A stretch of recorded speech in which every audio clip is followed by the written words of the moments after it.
For more than 40 years, Dr. Herbert T. Nagasawa has conducted research in medicinal chemistry at the University of Minnesota Health Science Complex and the Department of Veterans Affairs Medical Center in Minneapolis. He has had more than 165 articles peer-reviewed and published, primarily funded by grants from the National Institutes of Health and the Veterans Administration. He has served as senior scientist at the Veterans Administration, an adjunct professor for the Center of Drug Design at the University of Minnesota, and a professor emeritus of medicinal chemistry and toxicology at the University of Minnesota. And for 32 years, he has been the senior editor of the Journal of Medicinal Chemistry. Dr. Nagasawa has long been regarded as one of the world's leading research scientists on cellular function, glutathione, and the chemistry and delivery of glutathione. Dr. Nagasawa recently addressed our international convention where he listed the critical roles that the glutathione molecule performs in every cell in your body. Glutathione is produced by every cell, but our glutathione levels decline as we age and are also lowered by factors such as stress, lack of sleep, illness, injury, chemical pollution, and even exercise. Max provides our cells with the nutrients they need to increase glutathione levels. Let's take a look. Categorically and without any equivocation whatsoever, I can tell you that glutathione is the most important endogenous antioxidant there is. For one thing, it is manufactured by your own body. Secondly, as you heard before, glutathione is the only antioxidant can recycle itself. There are no other antioxidant can do that. Now, one of the major functions of glutathione is to maintain what is known as cellular redox homeostasis. Cellular redox homeostasis. I can hardly pronounce it myself. The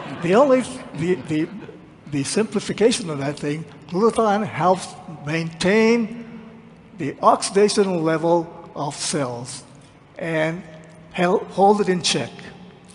A good example of this is that the hemoglobin in your red blood cells has to be in a reduced state before it can carry oxygen. In other words, if it's an oxidized hemoglobin, like in methemoglobin, oxygen cannot bind to methemoglobin. Therefore, methemoglobin is not any good for carrying oxygen to your cells. It is the glutathione that reduces hemoglobin to the +2 state, which is the reduced state. Then it can accept the oxygen and carry it all to your blood.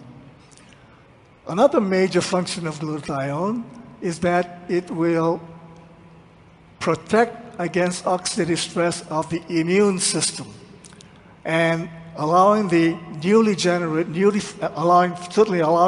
formed immune cells proliferate to attack germs and viruses and the like.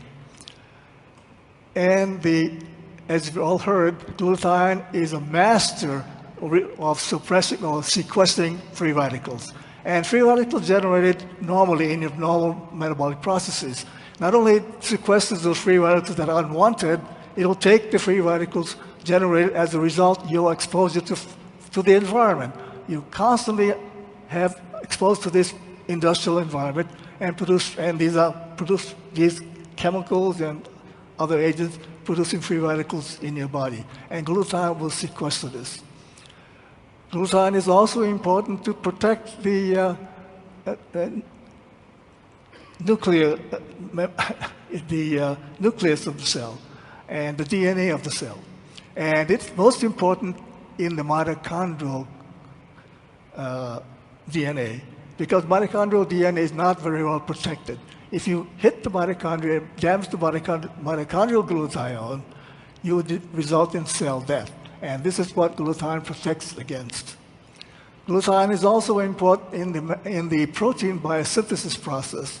For one thing, what happens is that glutathione, the amino acids that are, as you know, the building blocks of protein, glutathione takes it from the outside of the cell and transports that amino acid into the inside of the cell, so that's now where the protein's biosynthesis can take place.